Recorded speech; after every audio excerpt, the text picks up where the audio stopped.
Bonjour à tous, bienvenue dans les studios du Figaro TV. Est-ce la guerre? C'est en tout cas la menace de Donald Trump encore ces dernières heures. Est-ce, faut-il y voir une Trumperie? Alain Bauer a passé au crible le discours, les phrases, les mots et la rhétorique du président américain. Il nous donnera son point de vue. Il y a aussi des guerres terribles, foudroyantes, qui ne disent pas leur nom, celles notamment que l'Allemagne mène par exemple contre l'industrie française. Christian Saint-Etienne, l'économiste, donnait l'alerte sur ce plateau en début de semaine. Témoignages, révélations et illustrations en fin d'émission. Auparavant, question, est-ce que les Français approuvent la dernière proposition de Gérald Darmanin sur l'immigration? Réponse d'Erwan Lestron d'Odoxa, juste après le générique.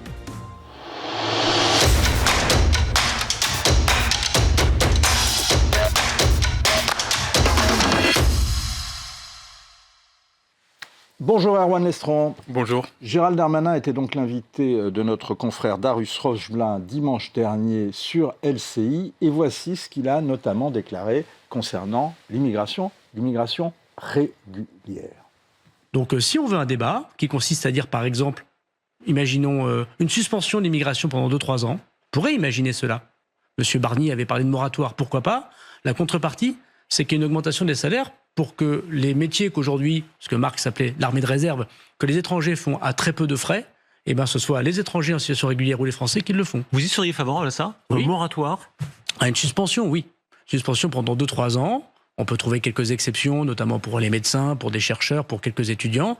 Et puis ensuite, comme je vous l'ai dit, je pense qu'il faudrait demander aux Français directement la politique des quotas pour dire combien vous voulez. C'est ce que font les Canadiens, par exemple. Précisez bien votre plan, qu'on comprenne bien. Pardon, je suis peut-être un peu lent. Donc ça veut dire que pendant 3 ans, on arrête le cours de l'immigration Régulière.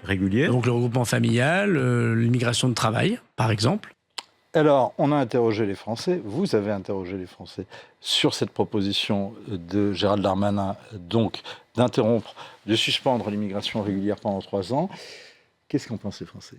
Eh bien, 59% des Français y sont favorables. Alors, c'est assez clivé politiquement. On sait que les questions d'immigration réactivent toujours fortement le clivage gauche-droite. Il y a seulement 1 personne sur 3 chez les sympathisants de la gauche qui considère que ce serait une bonne mesure.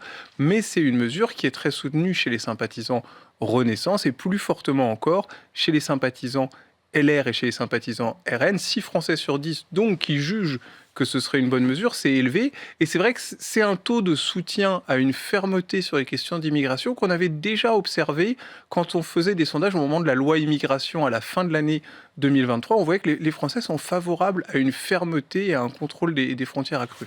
Donc là, on observe un clivage de droite-gauche classique. Donc, soutien à cette mesure, à cette proposition de Gérald Darmanin, mais, très intéressant, en réalité, les Français n'y croient pas. Exactement. Quand on demande aux Français si, selon eux, il sera possible de mettre effectivement en place cette mesure, ils sont plus que 46% à nous dire oui, et même une bonne partie des sympathisants RN, 1 tiers, et presque 1 sur 2 des sympathisants LR et Renaissance nous disent que ça ne sera pas possible de mettre en place cette mesure. À ça, il y a 2 raisons. Alors, pourquoi, la question, c'est pourquoi, justement, les Français n'y croient pas? Parce que déjà, les Français ont probablement en tête qu'une fermeture totale des frontières est impossible, parce qu'il y a des étudiants étrangers qui viennent en France, il y a le passeport talent, où on fait venir des scientifiques. C'est intéressant ce que vous dites, c'est que comme le phénomène existe, on pense qu'il n'est pas possible de l'arrêter. Non, parce qu'il existe le droit d'asile aussi, la solidarité avec les populations internationales. Et puis, il y a un autre élément pour lesquels les... Et là, dans ce que dit Darmanin, il met déjà des exceptions à cette suspension.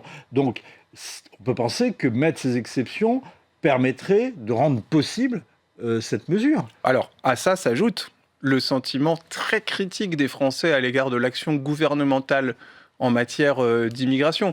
Aujourd'hui, il y a 8 Français sur 10 qui ont une mauvaise opinion de la politique que mène le gouvernement sur l'immigration. Donc, ils ne leur font pas confiance non plus pour la réussite de cette mise en place d'une suspension de l'immigration. C'est-à-dire que non seulement ça paraît compliqué à mettre en œuvre, mais en plus, il y a un crédit extrêmement limité à l'égard du gouvernement sur ce sujet. Alors, justement, qu'est-ce que les Français reprochent au gouvernement en la matière? pourquoi quel est le visage du discrédit aux yeux des Français? J'imagine, je vous pose la question différemment, que ce n'est pas les mêmes raisons à droite et à gauche. Non, je pense qu'à gauche, on a vraiment une montée très forte des raisons de critique du gouvernement qui viennent du fait que les étrangers en France ne sont pas accueillis dans des bonnes conditions, qui ne leur permettent pas de remplir leurs besoins fondamentaux de logement, par exemple, mais aussi de se nourrir, de s'habiller, d'accéder aux aides sociales dont ils ont besoin. Ça fait partie des demandes très fortes chez les sympathisants de la gauche. Chez les sympathisants de la droite, ce qu'on demande plus fortement, c'est un contrôle plus drastique des frontières, notamment sur les exécutions d'OQTF et sur les arrestations d'étrangers en situation illégale. Il y a une demande plus forte. Et d'ailleurs, quand on creuse un peu le sujet avec les sympathisants de la droite, ils ne demandent pas tellement de nouvelles lois sur ces sujets, mais plutôt une exécution réelle des OQTF. Il y en a une OQTF sur 6 ou 7 qui est exécutée réellement aujourd'hui. Et on voit bien que ça ravive des débats dans l'opinion publique. Quand il y a un fait délictueux qui est commis par une personne à l'égard de laquelle une OQTF avait été délivrée, ça ravive très fortement le sentiment d'incompétence de la justice pour prendre en charge ces phénomènes. Globalement, les Français pensent en majorité qu'il y a trop d'immigrés en France, en tout cas à droite. Oui, absolument. 70% des Français estiment aujourd'hui qu'il y a trop d'immigrés en France. Alors, c'est partagé seulement cette idée par une personne sur 3 chez les sympathisants de la gauche, mais 7 personnes sur 10 chez les sympathisants Renaissance, c'est chez eux que ça a le plus particulièrement augmenté au cours des dernières années, et c'est partagé par 8 à 9 personnes sur 10 chez les sympathisants LR et RN. Mais je m'arrête un peu sur justement les chiffres à gauche. Il y a quand même un tiers quasiment des électeurs insoumis qui pensent qu'il y a trop d'immigrés en France. Est-ce que cette proportion a tendance à progresser parmi les insoumis ou parmi les écologistes et les socialistes? Non, ce qu'on observe quand on remonte 10 ans en arrière, c'est qu'on avait déjà une personne sur 3 qui considérait qu'il y avait trop d'immigrés en France dans ces populations. C'est un sentiment qui peut s'expliquer par le fait que dans un contexte de difficultés économiques nationales, la France n'a pas les moyens d'accueillir de façon convenable l'ensemble des immigrés présents sur le territoire. En réalité, on observe que s'il y a un consensus sur cette question qui, semble-t-il, au premier abord est très clivée, il y a quand même un consensus, c'est qu'aujourd'hui, il y a un problème au niveau de l'accueil. Alors d'un côté, on dit on ne les accueille pas assez, on devrait faire un effort de plus, ça c'est à gauche, la gauche immigrationniste et antiraciste, et à droite, on dit oui, mais on en accueille trop, on n'a plus les moyens de les accueillir. Donc, en fait, la volonté d'accueillir, en tout cas de bien accueillir, est un point de consensus. Sauf qu'à gauche, on se dit qu'il faut faire plus d'efforts, tandis qu'à droite, on dit il faut en accueillir moins pour les accueillir mieux. Absolument. En tout cas, la politique menée par le gouvernement en matière d'immigration ne donne pas satisfaction. Mais autre consensus quand même sur ce sujet, on a 8 Français sur 10 qui sont d'accord avec la phrase de 1989 de Michel Rocard. Il disait « On ne peut pas accueillir toute la misère du monde, mais on doit en prendre sa part ».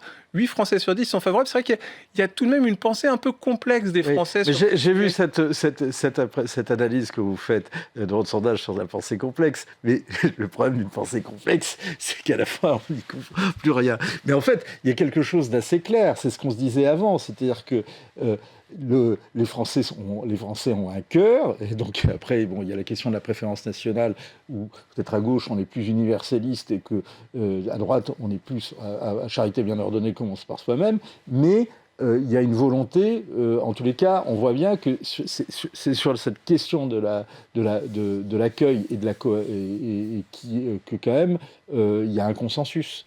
Oui, mais la qualité de l'accueil. Sachant qu'il y a aussi peut-être un devoir de pédagogie sur les chiffres qui sont proposés, parce que globalement, il y a une étude Eurostat qui est sortie récemment, on voit que les Français et les Européens ont tendance à surestimer la part d'immigrés dans leur pays. On voyait que les Européens estimaient 3 fois supérieure la part d'étrangers présents dans leur pays par rapport à la réalité. Et quand on regarde la population étrangère en France, elle a peu augmenté ces dernières Aaron années. Lestran, mais là, c'est toute une question de cursus, de curseur, c'est-à-dire qu'est-ce qu'on qualifie comme part d'étrangers, parce qu'après, il y a ceux qui ont été fraîchement naturalisés, qu'on ne décompte plus. Bien sûr, oui, non, évidemment, il y a une question de vase communicant. Sur l'item, la France doit prendre sa part à l'accueil de la misère du monde, justement parce que vous posez la question, la France doit prendre sa part à l'accueil de la misère du monde. Enfin, la France ne peut pas accueillir la misère du monde, la phrase de Michel Rocard, mais doit y prendre sa part. Bon,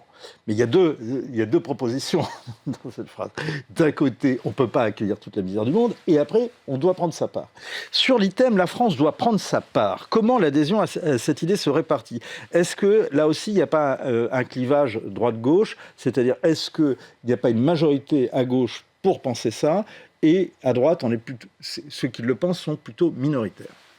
Pas exactement, parce que si on regarde par exemple si on regarde le droit d'asile, par exemple, 59% des Français demeurent favorables au droit d'asile. C'est-à-dire qu'ils considèrent que la France doit accueillir les étrangers persécutés dans leur pays, 59%. C'est moins que les 75% de soutien au droit d'asile qu'on avait en 1999. Ça fait 6 personnes sur 10. C'est majoritaire chez les sympathisants de la gauche. Chez les sympathisants Renaissance et LR aussi, c'est uniquement minoritaire chez les sympathisants du RN. Alors pourquoi cette proportion justement de personnes favorables au droit d'asile a diminué ?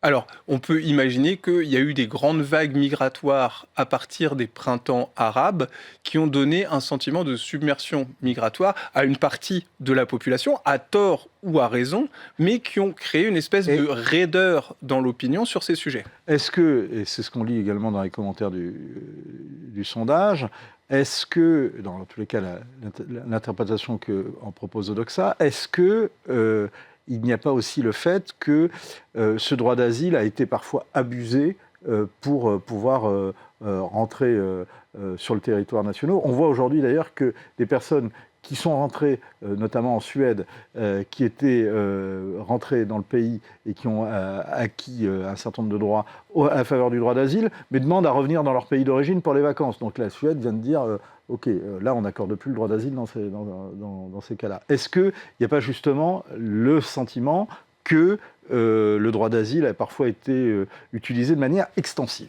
Ça remonte assez peu. C'est un sentiment qui existe dans la population, mais il est minoritaire. Il n'est pas de nature à détériorer le soutien au droit d'asile. La détérioration du soutien au droit d'asile, elle vient du fait que pour une part de plus en plus importante de Français, il faut limiter l'immigration. Donc ça rentre plus généralement dans cette case-là, mais toujours avec une pensée un peu paradoxale. Quand François Bayrou avait parlé de submersion migratoire à la fin de l'année 2024, 7 Français sur 10 étaient d'accord avec ses propos.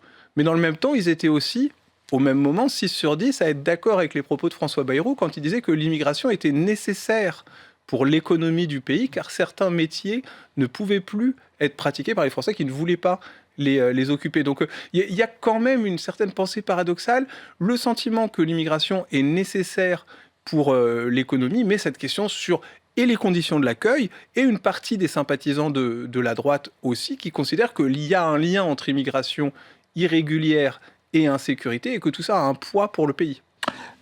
Une majorité, donc on disait hors Renaissance, pour condamner la politique du gouvernement.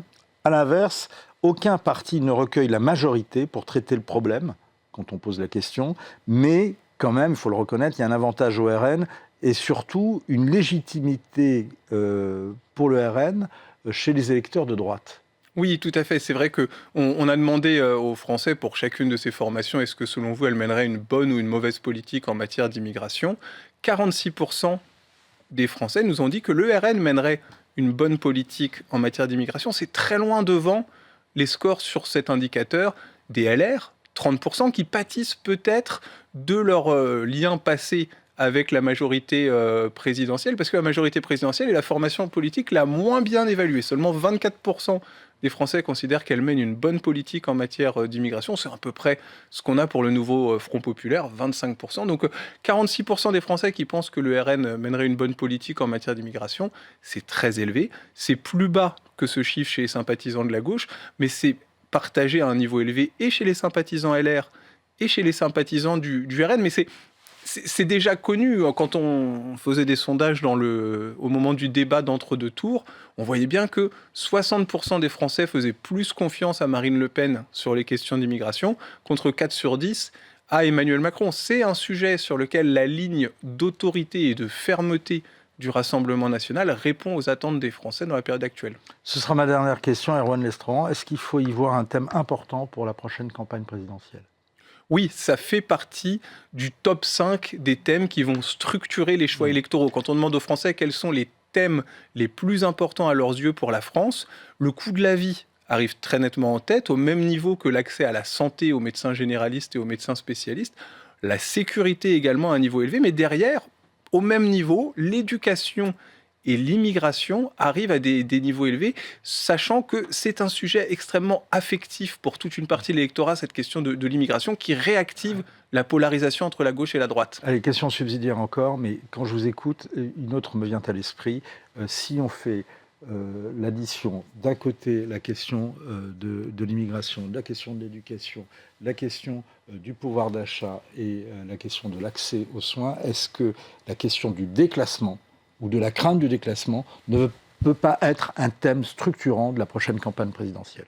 Oui, du déclassement ou plutôt de la participation à la vie collective. C'est-à-dire qu'il y a de plus en plus, on le voit monter dans les enquêtes d'opinion, le sentiment chez certains Français qu'il y a des gens qui ne jouent pas le jeu autour d'eux. Mais ça va avec les éléments de sécurité, ça peut aller avec les questions d'éducation et le détournement de la carte scolaire, avec l'accès aux soins et le conventionnement des médecins, avec le coût de la vie et les aides sociales. Il y a toujours ce sentiment que des gens ne jouent pas le jeu du collectif, que ça dégrade le vivre ensemble et qu'il faut en quelque sorte remettre de l'ordre républicain autour de ce sujet. Mais évidemment, et tout comme ça peut être un marqueur de déclassement, le sentiment de ne pas être traité comme on pourrait l'être, ça pèse très fort dans les opinions des Français. Passionnant. Merci beaucoup, Erwan Lestran. Merci de cet éclairage. Bien évidemment, le sondage Odoxa Backbone sur l'immigration est à retrouver sur le site d'Odoxa, avec les commentaires toujours très intéressants d'Odoxa et des vôtres, en l'occurrence, Erwan Lestran.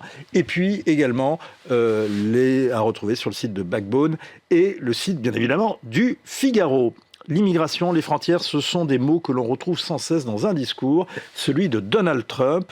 On y revient dans un instant avec Alain Bauer. Pour l'instant, le président américain est polarisé sur ce qui se passe dans et autour de l'Iran. We're militarily powerful. I built the military in my first term, and now we have a group headed out to a place called Iran, and hopefully we won't have to use it. Have you had any conversations with Iran in the last few days, and are you planning on any?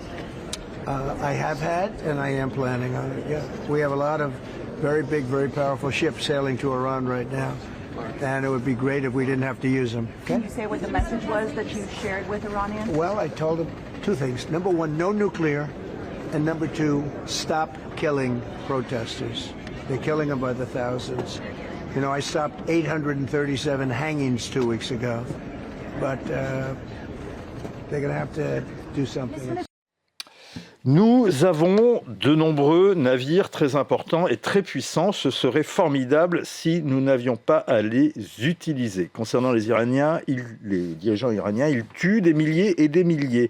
Bonjour Alain Bauer. Bonjour. J'ai cité justement ces phrases que l'on vient d'entendre de Donald Trump parce que, à vous lire, en les écoutant, en les voyant, on est au cœur de la rhétorique et de la rhétorique emphatique de Donald Trump. Oui, hyperbolique plutôt d'ailleurs, parce que en fait, hyperbolique, pardon. Parce qu'il y a plusieurs Donald Trump. Ce que j'essaye d'expliquer, c'est qu'il y a un Donald Trump très structuré, très cohérent, très rationnel, on va y revenir. Très business, qui a un langage très châtié et parfois très modéré. Et puis il y a un Donald Trump à l'export, quand on le sort. Alors, voilà. Qui a un autre. Et là, on était sur un Donald Trump à l'export ou un Donald Trump? Oui, on a un Donald Trump qui dit on n'est pas obligé de taper. Alors il y a un peu de tout. Vous avez hyperbolique. Nous avons la plus grande armada, ils sortent de partout, etc. Nous avons les moyens et en même temps, ça serait bien qu'on ne l'utilise pas. Ça, c'est le Donald Trump business. Donc Donald Trump inventé. Paraît très polarisant, très clivé, mais enfin, il fait souvent du en même temps. Exactement. Il est absolument formidable, mais il le fait en strates. C'est pas du en même temps, c'est l'un après l'autre. Et comme il sature l'espace médiatique, et qu'il utilise à la fois dans le privé un discours très empathique et pas emphatique, très proche, très sympathique, très agréable, y compris avec des journalistes qu'il déteste et qu'il insulte à longueur de tweet. Et en public, là, il est toujours dans sa phase « je vais choisir mon auditoire » et en saturant l'espace médiatique, je parle en même temps à mon auditoire modéré qui pense que je suis là pour une solution et à mon auditoire revanchard, plutôt MAGA, qui pense que je suis là pour remettre l'Amérique nostalgique, la nostalgie de la Grande Amérique au cœur. Oui, c'est un homme qui sait parler, vous dites un langage complexe et articulé, sinon raffiné. Oui. Et c'est l'un des points les plus passionnants de votre livre, c'est dès le départ, vous expliquez qu'au départ, Donald Trump, c'est pas un adepte de la pensée complexe, mais du langage complexe. Exactement. Il commence sa carrière politique en 1987 par une page qu'il achète dans le New York Times pour dire en matière de politique étrangère, voilà ce que je devrais faire, voilà ce que l'Amérique devrait faire. Et il vise le Japon. J'ai remis d'ailleurs le texte complet, parce que c'est pas toujours facile à retrouver, en français, si possible. Et puis ensuite, vous avez des alternances de Donald Trump, le Donald Trump des discours d'investiture, le Donald Trump des négociations, le Donald Trump des discussions privées. Et tout d'un coup, à partir de l'intervention de Roy Cohn, l'avocat du McCarthyisme, le petit jeune homme que vous voyez derrière Joseph McCarthy pendant les sessions de la Commission des activités anti-américaines, qui devient l'avocat de Fred Trump, le père, puis de Donald Trump, dont là il devient le mentor, eh bien on décide d'appliquer une règle en 5 points, page 19 du livre, qui est on affirme les mots sont des armes, on ne perd jamais, on ne s'excuse jamais, on construit mécaniquement une saturation de l'espace réseautique et médiatique, et on est en situation d'occuper le terrain en parlant à deux publics différents, le public avec qui on veut conclure et le public qu'on veut convaincre. Ah, c'est deux publics différents. Oui. Et c'est pour ça que Et il alterne. On alterne entre l'art du deal Oui. et l'art d'un autre mot qu'on va entendre beaucoup chez Donald Trump, qui est lié à cette scène sur laquelle vous revenez longuement dans votre livre, qui survient en pleine campagne pour l'élection de 2024. Ça se passe l'été et voici ce qui se passe et voici comment va réagir Donald Trump. Said, take a look at what happened.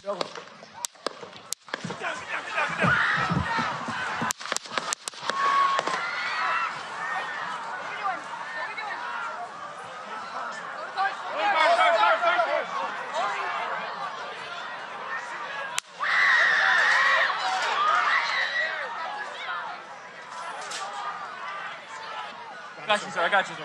Let me get my shoes, sir. Hold on, your head is bloody. So we gotta move to the bus. Move to the bus. Let me get my shoes. Okay, my shoes down. My shoes. Watch out.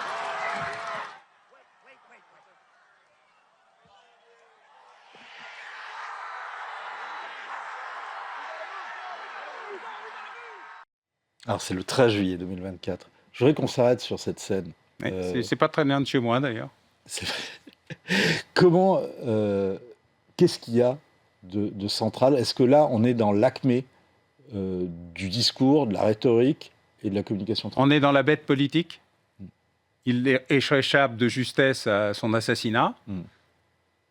Il a le moment où il essaye de... Là, on est en dehors de la mise en scène. C'est-à-dire que là, totalement. ça C'est le moment où il est surpris. Donc, vous voyez la puissance, la volonté, ce qui est le cadre de ce qu'il est depuis 1987. C'est-à-dire qu'il y a 40 ans de Donald Trump que nous ignorons avant de soudainement le découvrir après l'avoir méprisé, sous-estimé en 2016, avoir pensé qu'il était totalement fini après la tentative de coup d'État et la prise du Capitole, et le voir revenir majoritaire en voix, majoritaire en grands électeurs, ayant la majorité au Sénat, au Congrès et prenant la Cour suprême, et découvrant que Donald Trump peut être organisé, structuré comme l'est un promoteur immobilier. Et qu'est-ce qui fait que là, qu'est-ce qui fait que vous découvrez qu'il est structuré? Je viens de survivre.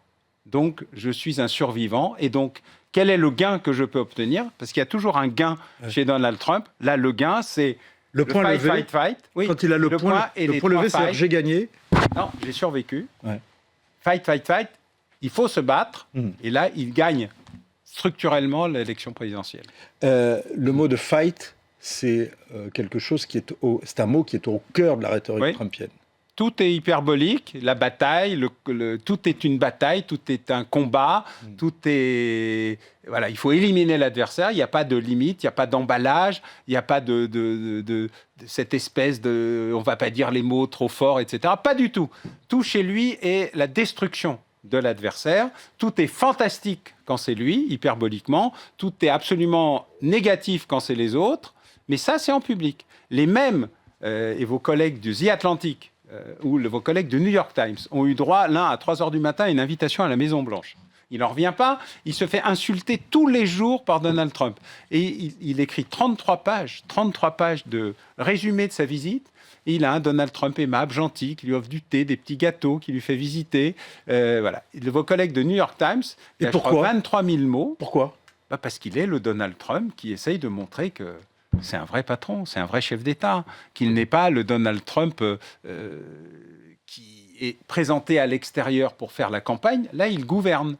Et en même temps, il a la provocation, la digression quand le sujet l'embête, la divagation parce que de temps en temps, il a des petites obsessions. Tout ce qui est doré est un sujet tout à fait structurant chez Donald Trump. Mais sur le fond, quoi qu'il fasse, il ne recule. Même quand il ne recule pas de manière à être perdant. Il gagne toujours quelque chose. Vous allez voir sur le Groenland, il va gagner l'extraterritorialité de base dont les États-Unis disposent depuis 41 et 51, confirmé en 2004. Sur l'Iran ? Vous découvrez, sur l'Iran, de toute façon, il sait ce qu'il veut, et qu'est-ce qu'il veut ? Qui n'est pas des opérations d'occupation du territoire. Donc, ils ne veulent pas l'Afghanistan. Ça, c'est clair dans sa tête. Il ne veut pas l'Irak non plus. Il veut quelque chose qui ressemble au Venezuela, sauf qu'il n'a pas de vice-présidente vénézuélienne prête à se conformer à ses désirs. Donc, il cherche qui acheter en Iran. Commandant des gardiens de la Révolution, quelqu'un qui soit un haut dignitaire chiite suffisamment fort, et en même temps, il sait à qui il ne peut pas faire confiance. Il n'a pas adoubé Mme Machado au Venezuela parce qu'elle ne pèse virtuellement pas assez pour tenir le régime, et il ne veut pas faire une guerre sur place avec des troupes au sol. De la même manière en Iran, il cherche une solution. Cette solution est en train de lui être apportée, et surtout par le Mossad et les Israéliens, en essayant de trouver la personne qui pourrait, et en même temps, il ne veut pas adouber le fils du Shah, parce qu'il considère qu'il ne pèse pas suffisamment. Donc tout est très rationnel et cohérent dans ce qu'il veut. Là, il est en train de créer à la fois un blocus pour mettre l'Iran à genoux d'un point de vue économique. Il veut protéger ses alliés, le Qatar, l'Arabie Saoudite, etc. Donc en mettant des équipements très structurants, évidemment Israël, parce qu'on sait par exemple que 93-94% des missiles iraniens et des drones ne passent pas, mais il y en a 5 à 6% qui sont passés la dernière fois, et donc ce pourcentage ne s'est pas réduit. La sophistication des équipements iraniens est puissante, l'évolution des nouveaux équipements Fatah et Shahid amène à considérer qu'il pourrait y avoir des gros dégâts, y compris sur la flotte américaine. Donc ils sont en train d'essayer de trouver une solution entre deux. Mais s'ils ont la possibilité ou l'opportunité de liquider l'ayatollah Khamenei, ils le feront. Sauf qu'il avait déjà cette possibilité la dernière fois. Il ne l'a pas choisi parce qu'il n'y avait pas de remplaçant. Je reviens à ce que vous disiez sur le discours de Trump. Et c'est une notion sur laquelle vous revenez au début de votre livre. On va y revenir. C'est plus que de la rhétorique. Vous dites c'est une rhétorique de rupture. Oui, comme la défense de rupture de Jacques Vergès. Si on veut chercher une référence chez nous, c'est ça. Il le fait exprès, il sait que... Mais dans quel but ? D'abord, ça nous tétanise. D'accord, donc la tétanie de l'adversaire. Oui, l'adversaire du coup ne réfléchit plus. La sidération. La sidération. Et troisièmement, il ne sait pas comment répondre. Donc, soit il se roule par terre, ce qui est le cas de la quasi-totalité des interlocuteurs d'un Trump, et il y en a quelques-uns... En particulier européens, des dirigeants européens. Ils sont particulièrement quand ils lâches. vont tous à la Maison-Blanche pour les signer, faire la queue. Le seul qui résiste vraiment, c'est Lula, quand il ferme Starlink pendant 1 mois. Et là, c'est pas Trump qui recule, mais c'est la techno-MAGA est obligée, Elon Musk est obligé de dire, d'accord, j'ai compris. Donc, un vrai figure de résistance sur le terrain économico-technologique, le seul que comprend Donald Trump. Tout le reste, il n'en a pas grand-chose à faire. Est-ce qu'il n'incarne pas un tournant dans une rhétorique que l'on voit depuis les années 2000, et qui n'est même pas l'incarnation de ça, c'est-à-dire une rhétorique où on assume, c'est-à-dire qu'on est passé d'une rhétorique où on disait devant les médias, on faisait même les méchants filmer leurs griffes, etc. Faisaient semblant d'être jouer les gentils, les islamistes mettent des cravates, etc. C'est l'argument. Donald Trump est transparent. Et par contre, là, non, lui, il va revendiquer. Il est transparent. Je suis méchant, je vais être encore plus méchant. Voilà, il est transparent. Il vous dit ce qu'il pense au moment où il le pense. Il est toujours dans une situation où il sature l'espace médiatique. Nous, on voit Trump de temps en temps dans des extraits de conférences de presse. J'étais aux États-Unis il y a 15 jours, il y est tout le temps. Sur sa golfette, dans le bureau ovale, dans Air Force One, en tête-à-tête avec des journalistes, en conférence de presse avec du monde, en recevant des visiteurs. Il est en saturation médiatique. Et quand il n'est pas sur Fox News, c'est CNN qui en parle comme s'il était là. Donc, il assume cette rhétorique de affreux, sale et méchant pour pouvoir justement sidérer ses interlocuteurs. Vous parlez de rhétorique. Alors, j'ai posé la question à Christophe Devogue, qui est spécialiste en rhétorique politique, avec lequel on développe justement toute une série sur le Figaro Live, sur le site du Figaro. On en reparlera mercredi prochain, avec les bases de la rhétorique. Et donc, on a fait une première vidéo où on essaye d'expliquer justement en quoi repose la rhétorique. Et la question, c'est est-ce que Trump fait de la rhétorique ou de la com? Élément de réponse avec Christophe Devogue. C'est l'art de persuader les autres. C'est ce que nous sommes d'ailleurs en train de faire. Mais c'est de la com, ça, l'art de persuader les autres. Pas du tout. La com a repris comment dirais-je, tout l'héritage de la rhétorique. Mais la com, c'est d'abord la gestion de l'image. La rhétorique, c'est la gestion du discours. Mais c'est une grosse différence. Alors, est-ce que Trump gère pas plus l'image que le discours? Non, il gère les deux. C'est ce qu'il a appris avec la télé-réalité. Il y a plusieurs Trump. Le premier Trump, c'est celui qui veut faire de la politique. 87. Il est démocrate. Il veut être maire de New York, sénateur de New York, vice-président des États-Unis, président des États-Unis, démocrate. Mais business. Ensuite, il fait de la télé-réalité. Et là, il découvre la puissance de l'image et de la télévision. Alors, l'image, il s'en servait déjà. Il se mettait en scène avec sa compagnie aérienne, ses hôtels, ses casinos, etc. Mais la télévision... The Apprentice va tout d'un coup lui donner... un programme de télé-réalité qui va justement le faire connaître et le propulser. Et depuis, qu'est-ce qu'il fait? De la télé-réalité politique. Donc il y a cet espace de communication. Mais derrière l'espace de communication, où il est très provocateur, très agité, très tout ce qu'on veut, il y a une réalité qui est rhétorique. Quel est mon objectif final? Son objectif final est donc une politique de rupture, la réconciliation de l'Amérique qui ne veut plus mourir, cette Amérique entre la Floride et la Californie qui se rend compte qu'elle est en train de disparaître, effarée par les évolutions, y compris wokistes, c'est-à-dire les excès des uns, avec le Texas qui est un peu l'espace qui essaye de concilier évolution technologique et conservatisme social et politique. Et donc, il dit, je vais être la voix des sans-voix, la voix de ceux qui ne veulent pas mourir. Et il construit ça sur The Apprentice. Je parle comme vous, je pense comme vous, mais moi, je dis tout haut ce qu'on vous empêche de dire, ou ce que les citoyens américains très conservateurs, très chrétiens, la Bible Belt, mais aussi la Rust Belt, c'est-à-dire il a réconcilié la Bible Belt, là où on croit, avec la Rust Belt, là où on fabriquait l'industrie et qui était en train de mourir face aux coups de boutoir des Japonais, son premier texte de 87, des Chinois et des autres. Et donc il est cette espèce de mixte qui lui permet d'être plusieurs Trump en même temps, en alternance, avec un moment historique qui est son discours à l'Assemblée générale de l'ONU, où il est tout cela en même temps, puisqu'il y a l'escalator qui ne marche pas, le prompteur qui ne marche pas, et vous avez des tranches de Trump, comme un millefeuille, avec des éléments très structurés, et d'ailleurs, il commence à penser son ONU bis qu'il va mettre en place à Davos, et d'ailleurs, le discours de Davos ressemble beaucoup au discours de l'ONU, avec des morceaux et des tranches, où vous avez tous les Trump pour le même prix, et en un seul moment, mais qui est plus ou moins lent. Et ce que j'explique d'ailleurs à la fin du livre, le début c'est le parcours politique de Trump, le milieu c'est évidemment l'analyse des mots et des phrases de Trump, et la fin c'est une petite analyse sémiologique, ou rhétorique si vous voulez, qui montre la cohérence de la structure de son discours. C'est ce qui rend votre livre absolument passionnant, justement Alain Boer. Dans les mots, on trouve également un terme, ou plus exactement un pays, c'est la Chine, extrait que vous citez d'ailleurs dans votre livre, qu'on écoute et on revient, on décrypte. We have a tremendous intellectual property theft situation going on, which likewise is hundreds of billions of dollars. Là aussi, on est au cœur de la rhétorique. Oui, alors il y a un énorme problème et ça coûte beaucoup d'argent, mais surtout, c'est le seul et unique adversaire qui lui reste. Il y a désormais deux mondes, et d'ailleurs vous noterez que chez Trump, comme c'est chez le président Xi Jinping, vous avez maintenant deux univers. Nous avons l'habitude de voir la map monde horizontale. Pas du tout. La première carte historique chinoise du Nouveau Monde, elle est verticale. C'est la Chine au centre, mais ça va de l'Arctique à l'Antarctique. La carte de Donald Trump, elle va de l'Alaska au Groenland, mais elle est verticale aussi. Chacun, désormais, se partage son hémisphère, au sens hémisphérique, un découpage, avec au milieu un truc étrange qui est la zone de prédation. Et dans la zone de prédation, il y a un immense marché, l'Europe, mais qui n'est pas une puissance, donc qui ne peut pas apparaître comme un élément de la réalité trumpienne. Mais il y a quelque chose de très intéressant ici que vous expliquez, expliquez dès le début du livre, c'est qu'il y a une volonté de simplifier, assez classique, pour pouvoir s'adresser au plus grand nombre.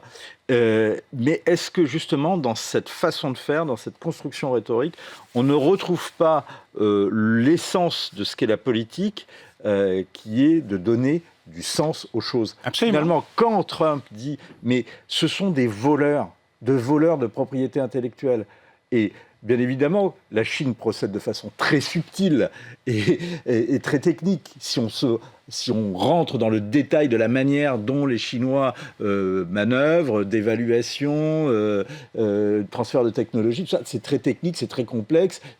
Et lui va simplifier, mais va donner le sens. Oui, est-ce que c'est pas ça la politique? Et par ailleurs, c'est un élément nostalgique. Ça correspond à l'idée que se font les Américains depuis le papier de Trump de 1987 où il visait les Japonais. Ouais. Car c'est toujours la même chose. Et quand il parle des Européens, c'est on vole, les médicaments sont trop chers, mais ils sont moins chers chez nous.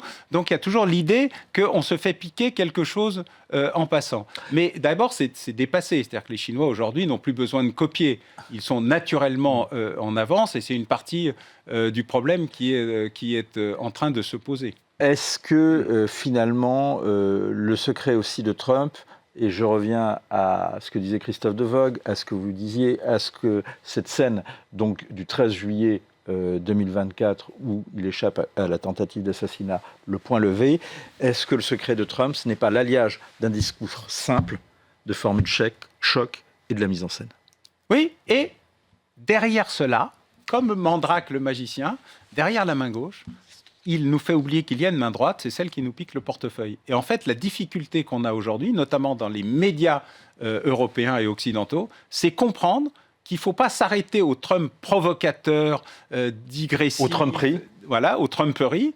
Il faut regarder le vrai Trump. Qu'est-ce qu'il cherche à la fin? Car il y a toujours un moment rationnel, cohérent chez Trump, et à la fin, il y a un résultat. Et jusqu'à présent, à chacun de ces mouvements, il a obtenu quelque chose in fine. Et nous n'avons pas réussi ni à résister, ni à réagir, en ne comprenant rien du fait qu'il faut cesser d'être sidéré par la provocation, prendre de la distance. C'est la stratégie du fou théorisée sous Nixon. Absolument. Mais en fait, Trump, qu'est-ce qu'il fait? Washington, il voulait déjà occuper le Canada. Truman a voulu acheter le Groenland. Il n'y a aucune nouveauté dans la politique étrangère. Le pivot asiatique, c'est Barack Obama. C'est pas Donald Trump. Il le fait sans l'emballage, mais le contenu est le même. Et il le fait. Et il le fait. Derrière le verbe, il y a l'action. Oui, oui. Merci beaucoup, Alain Bauer. Justement, Trump, le pouvoir des mots, c'est absolument passionnant. C'est un livre qui est très, très, très éclairant, un travail très sérieux. Et on se sent beaucoup plus intelligent après l'avoir lu. Et donc, on vous le recommande. C'est aux éditions First. Autre front. Autre guerre, celle que mène l'Allemagne contre l'industrie française. Illustration dans un instant avec le témoignage d'Elisabeth Benali-Léonard. Cette semaine encore, l'économiste Christian Saint-Étienne sonnait l'alerte sur cette question. Du fait de l'affaiblissement du système productif français, de la désindustrialisation massive depuis un quart du siècle, du fait de l'état de nos finances publiques, progressivement, depuis une dizaine d'années, le leadership en Europe est passé à l'Allemagne. Et dans cette affaire, le chancelier Merz a très vite dit « Nous ne monterons pas au créneau sur ce sujet, nous ne voulons pas de conflit avec les États-Unis ». Donc la France a gesticulé, mais l'Allemagne a sifflé la fin de la partie. Trump, pourquoi a partie... C'est-à-dire quoi? C'est-à-dire que l'indépendance européenne, finalement, c'est fini. C'est une Allemagne qui s'entend avec les États-Unis. C'est ça le. En grande partie, l'Europe, pour l'instant, mais pas pour des raisons stratégiques, pour des raisons mercantilistes. Sur ce point précis, 2 points à développer très vite. Sur ce point précis, c'est l'Allemagne qui décide du point de vue de ses intérêts mercantilistes, notamment vis-à-vis de la Chine. Par exemple, on devrait mettre des droits de douane élevés vis-à-vis de la Chine, qui mène des politiques très agressives, mais l'Allemagne ne veut pas parce qu'elle veut continuer de vendre sa camelote en Chine.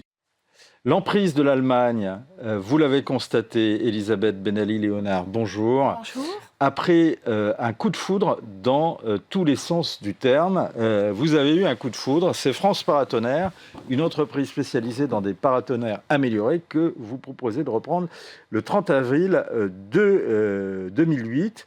Et vous héritez, à l'époque, vous ne le savez pas encore, mais d'un produit qui est sous le coup de normes qui changent et qui changent sous le lobbying, du fait du lobbying de l'Allemagne. Tout à fait. Tout à fait. Lorsque je fais l'acquisition de cette entreprise, on la présente comme une belle endormie, donc en dépit d'audits financiers et juridiques qui sont effectués, on ne détecte pas ce problème de normes qui donc est à l'origine d'une interdiction déjà depuis 3 ans, avec une demande... Donc c'est-à-dire, vous achetez une entreprise qui a un produit qui doit disparaître dans les mois qui viennent. Et ça, normalement, vos vendeurs auraient dû le savoir ou vous le dire, parce que ça courait depuis 3 ans. Certes. Certes, ils sont tout à fait au courant. Il y a une interdiction donc de cette norme avec une demande d'adaptation de l'industrie française dans un délai de 3 ans. Simplement, la filière industrielle, pour ne pas effrayer le marché, a aussi jugé nécessaire de ne pas communiquer sur l'interdiction de cette norme, ce qui fait que l'ensemble des audits qu'il y a eu rendaient indétectable le problème normatif. Jusqu'à l'acquisition donc de bonne foi. On va revenir sur justement les conséquences du fait de cette disparition de normes. Enfin, en clair, on va parler simple, le fait que cette norme soit sur le point de disparaître quand vous avez fait l'acquisition de cette entreprise qui fabrique un produit innovant, qui est un paratonnerre spécial, qui est un paratonnerre qui, en gros, est plus performant et moins cher que avec une technologie innovante et moins cher que les paratonnerres fabriqués par les entreprises allemandes et les entreprises anglo-saxonnes qui dominent également le marché, avec lesquelles les entreprises françaises sont concurrentes. Et donc, grâce à cette technologie, votre entreprise et les autres entreprises françaises du secteur acquièrent depuis plusieurs années des parts de marché. Et visiblement, remettre finalement la norme sur laquelle vous fabriquez votre produit remet en cause justement toutes ces parts de marché. Tout à fait. Voilà, pour faire simple, globalement, il y a un monopole mondial, on va dire, depuis 200 ans de la technologie conventionnelle. Ce sont ce qu'on appelle les paratonnerres à tige simple, des barres métalliques qu'il y a sur les toits.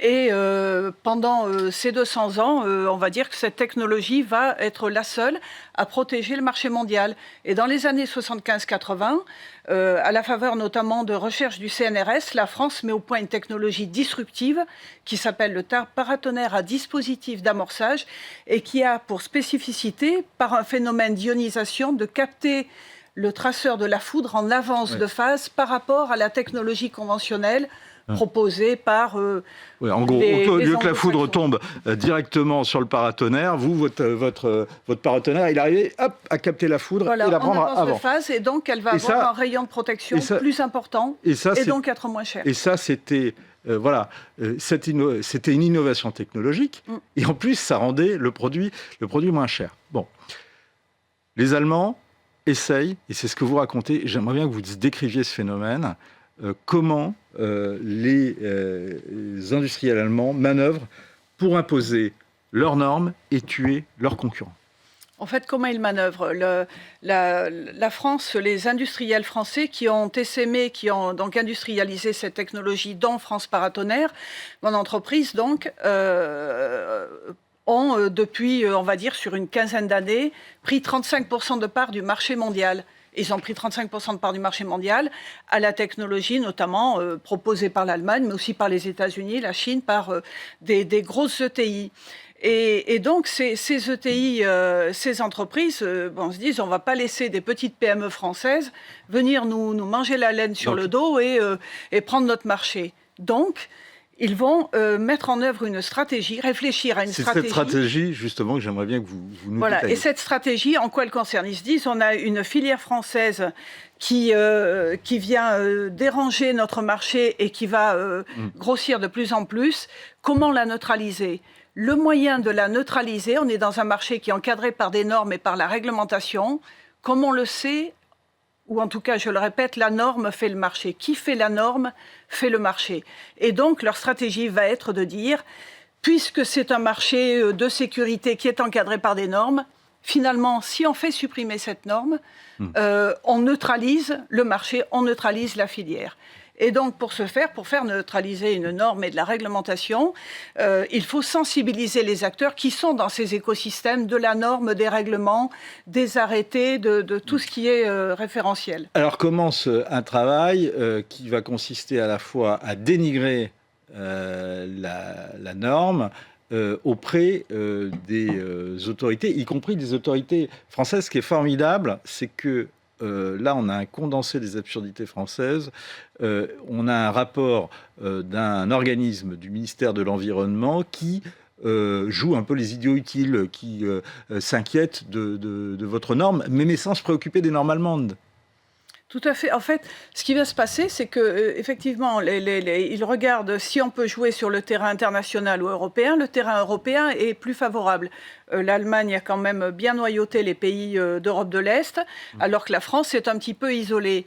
Et donc, ce qu'il faut pour déstabiliser et décrédibiliser un peu cette technologie, c'est mettre en œuvre une campagne de désinformation, une campagne de manipulation informationnelle, de dénigrement planétaire. Et pour ça, ils vont faire de l'entrisme un petit peu partout, de l'entrisme dans les milieux académiques, dans les milieux scientifiques, dans les milieux institutionnels, dans les bureaux d'études, sur le marché, de façon à dire, attendez, il y a un souci, Et le ministère de l'Environnement, qui commence à être un acteur qui est présent sur ce marché, va être approché par notamment l'Allemagne en disant, tiens, quand même, il y a un sujet, vous ne faites pas du tout d'études sur cette technologie.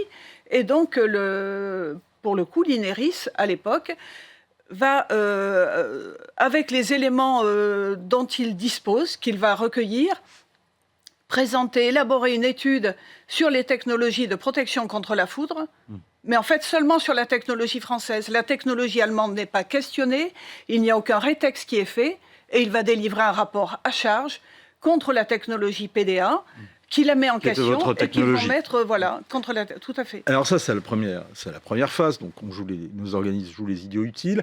Deuxième phase, vous dites les Allemands, justement, l'Allemagne prend soin, comme elle sait le faire, de préparer la meute avant de partir en chasse. Racontez-nous cette chasse. L'Allemagne là-dessus est très efficace et c'est là où on voit que ce n'est pas qu'on ait moins d'atouts, c'est qu'on ne s'en sert pas ou c'est qu'on ne sait pas ou c'est qu'on ne veut pas les utiliser à bon escient. L'Allemagne va donc coaliser... Vous dites d'ailleurs, c'est pas que les Allemands ou les autres pays sont plus forts, c'est qu'ils utilisent nos faiblesses. Complètement, complètement. Et je crois que ce n'est pas très difficile. L'une des premières manœuvres de l'Allemagne, donc ça va être effectivement de coaliser en Europe de l'Est, dans tous les comités de normalisation nationaux, et ensuite au niveau européen aussi, dans le comité européen de normalisation, de prendre un petit peu les postes clés, et puis de frapper un jour à la porte de la Commission européenne en disant « Bonjour, on aurait besoin... » Par exemple, comment ça se passe ? Comment on fait pour aller coaliser d'autres pays d'Europe de l'Est et d'aller taper à la Commission européenne? Eh bien, il s'agit en Allemagne, par exemple, d'entreprises quand même d'une certaine taille, des ETI qui ont donc des filiales dans certains pays ou des représentations dans les pays d'Europe de l'Est notamment, ou d'Europe du Nord.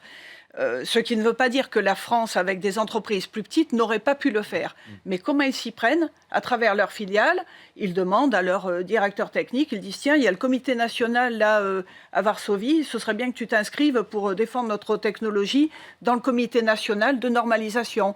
Pareil en Hongrie, pareil et de dénigrer, en Russie. par exemple, la technologie voilà. française. Et quand tu es au comité D'accord. national, quand on discute foot, tu dis, attendez, vous avez vu, là, il y a un sujet là, vis-à-vis des Français, il y a des questions quand même à poser sur la technologie. Chacun fait ça dans tous les comités. Au niveau européen, dans le comité européen de normalisation, il y a des postes clés, des secrétariats, des bureaux techniques qui sont des postes clés, et les Allemands préemptent aussi ces postes clés.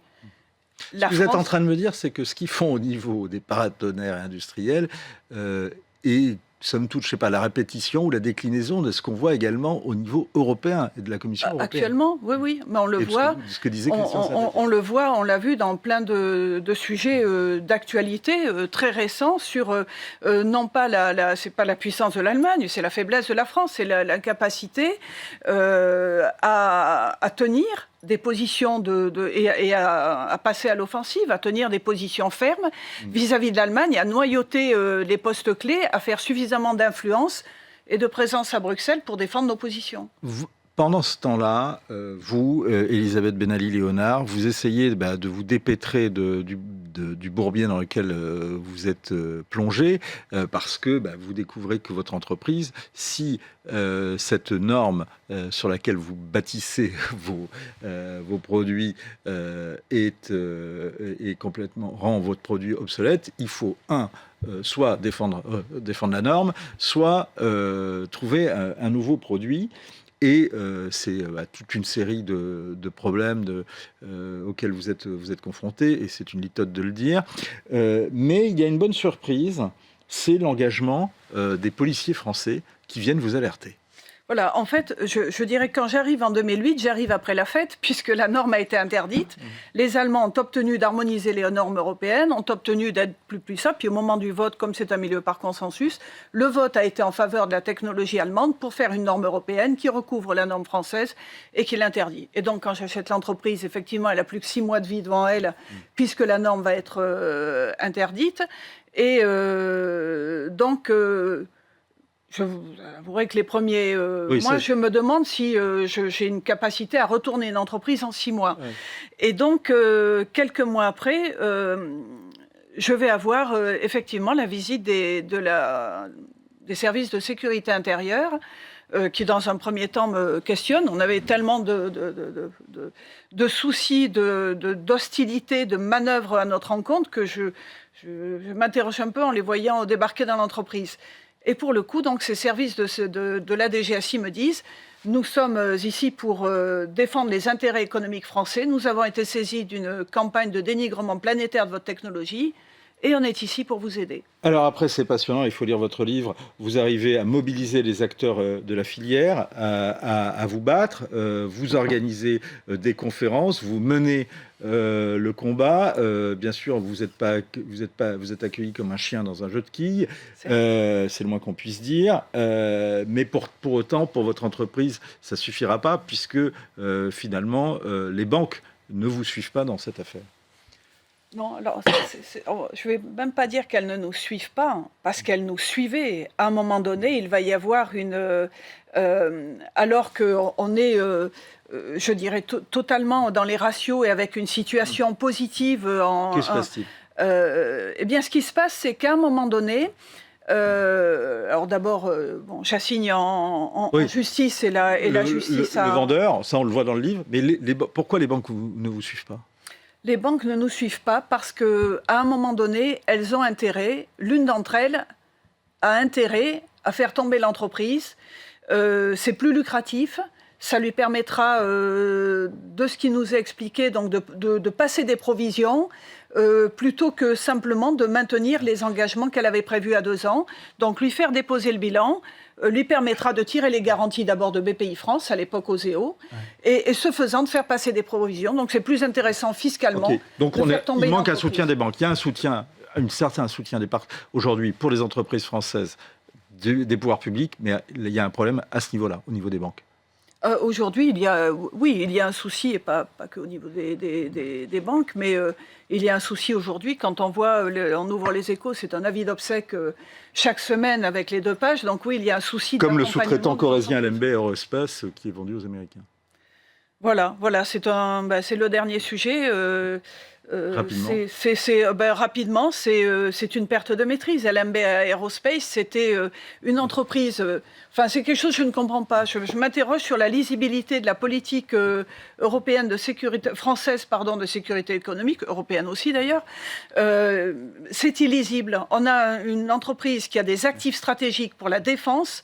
Et qu'on est en train de céder aux Américains contre l'avis de la DGA. Fight, fight, fight, c'est ce que disait Donald Trump, c'est ce qu'a fait Elisabeth Ben Ali Léonard. Il faut lire absolument son livre, malgré quelques coquilles à l'intérieur, parce que c'est important pour prendre conscience de la guerre qui est menée et des nécessités, justement, pour l'industrie française de se battre, de se défendre et de recevoir des soutiens. C'est chez VA Éditions. Merci beaucoup de nous avoir suivis. Merci à vous.